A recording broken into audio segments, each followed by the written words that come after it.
Hey guys, my name is Kavin Gang, and today we are going to talk about a very interesting book, Young Investigator's Guide to Ancient Aliens.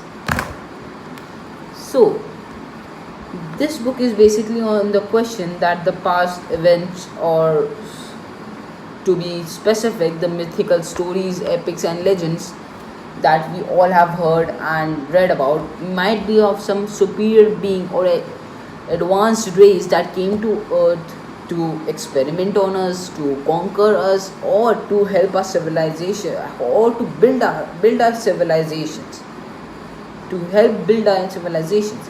These events makes you ponder on the question that can our gods be actually be aliens? Maybe. So okay, now in this video I will break down and discuss about some events and stories given in this book. So let's get started with it. First of all, flight. Is this a modern marvel, or this milestone has been achieved before? So if you ask me, it has been done before, as I have read in the book. Even there has been ancient texts from India describing four different types of Viman, which are Rukma Viman, a disc or circular craft, Sundara Viman, also circular and pointed like a rocket, Shakuna Viman, a winged craft with central tower, and Tripura Viman, a tubular cigar shaped craft.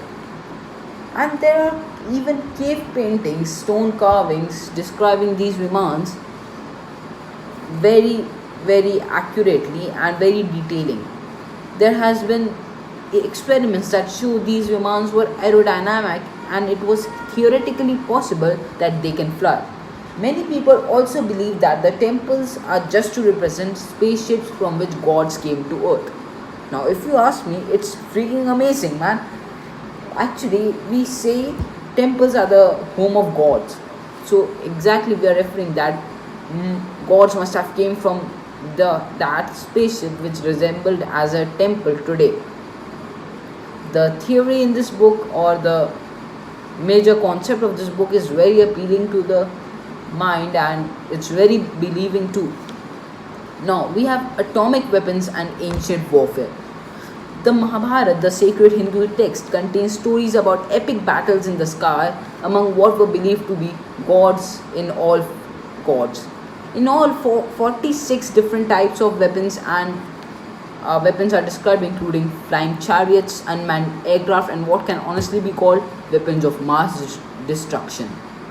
Lord Vishnu was said to wield an incendiary weapon that could locate their targets, like motion detecting and heat seeking missiles.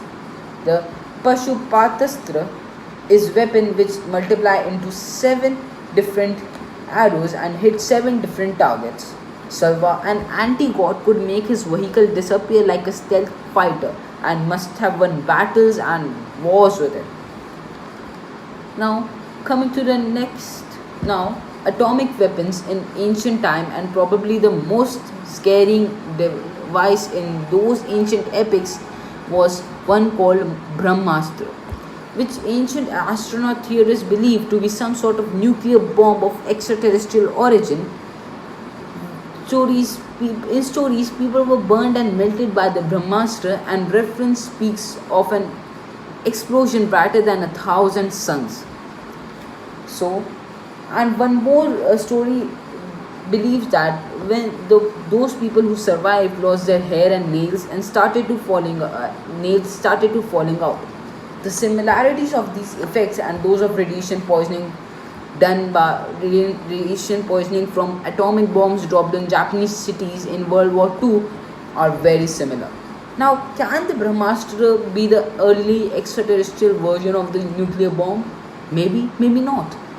So, by the way, if you are enjoying the video till now, a sub to the channel would be out of this world. So, now coming to the next topic, legendary cities of ancient India. So, there has been an event in 2001. Researchers from India's Oceanic Institute was assigned to investigate water pollution in the Gulf of Kumbhat. 7 miles away from the shore, they found more than they were hoping for. Sonar images reveal a huge network of stone buildings and structures divers retrieved artifacts including wood and pottery shards which believed to be as old as 32,000 years. That's that means that means when the whole world was coming over Iron Age, India had huge cities and technologically advanced cities compared to the whole compared to the world.